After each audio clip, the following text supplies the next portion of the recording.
Les anges veillent sur nous à notre mort. Tôt ou tard, le moment viendra où nous, chrétiens, quitterons ce monde pour déménager dans notre foyer céleste aux côtés de Dieu.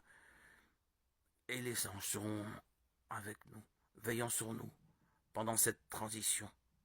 Et celui qui nous enseigne cela est Jésus lui-même, en racontant la parabole du mendiant Lazare et du riche que l'on trouve dans Luc chapitre 16.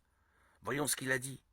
Le pauvre mourut et il fut porté par les anges dans le sein d'Abraham. Le riche mourut aussi et il fut enseveli en mentionnant le sein d'Abraham. Jésus faisait référence au ciel. En d'autres termes, Christ a clairement indiqué que Lazare a été emmené par des anges vers l'éternité aux côtés du Père. Et pourquoi le ferait-il pour nous? Parce que les anges reçoivent des ordres de Dieu pour prendre soin de ses enfants. Et bien que nous ne le voyions pas, notre vie est entourée d'anges et ils sont là pour nous aider dans nos moments de besoin, y compris à la mort. Frères et sœurs, Dieu nous aime. Il nous aime tellement qu'il envoie ses anges pour nous guider, nous protéger et si nécessaire nous encourager dans les différentes phases de notre vie. Bien que nous ne puissions pas voir que les anges sont autour de nous, ils travaillent bel et bien tout le temps pour nous aider dans cette vie et aussi pour l'éternité jusqu'au jour où nous l'aurons tous ensemble, le Seigneur. Regardez cette vision merveilleuse que l'apôtre Jean a eue de ce moment.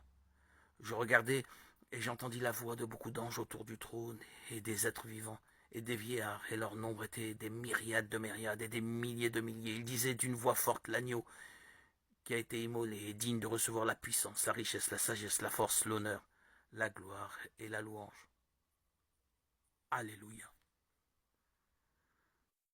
Il est fort probable que vous ayez déjà entendu parler de l'esprit de Jézabel, au moins une fois dans votre vie.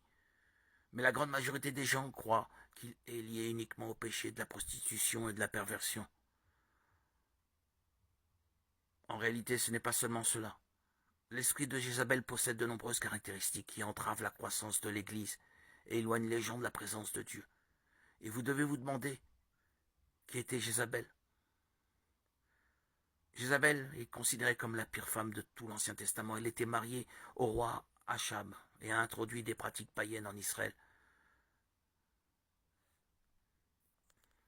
ce qui a déplu fortement à Dieu. Elle était une reine très méchante qui promouvait l'idolâtrie, tuait de nombreux prophètes et persuadait son mari d'adorer un autre Dieu que le Seigneur. Elle soutenait 850 prophètes des dieux Baal et Astarès, prophètes qui pratiquaient des rituels abominables, suscitant la colère de Dieu. Le mal qui habitait dans le cœur de Jézabel était si grand, si fort, qu'Élias, l'un des plus grands et importants prophètes que Dieu a jamais suscité, a fui par peur des menaces de cette femme, et a même demandé au Seigneur de le tuer. Dans le livre des Rois, chapitre 19, il est écrit qu'Élie, voyant cela, se leva et s'en alla pour sauver sa vie. Il arriva à Beersheba qui appartient à Juda, et il laissa son serviteur pour lui. Il alla dans le désert où, après une journée de marche, il s'assit sous un genêt et demanda la mort en disant: c'est assez maintenant, Éternel, prends mon âme, car je ne suis pas meilleur que mes pères.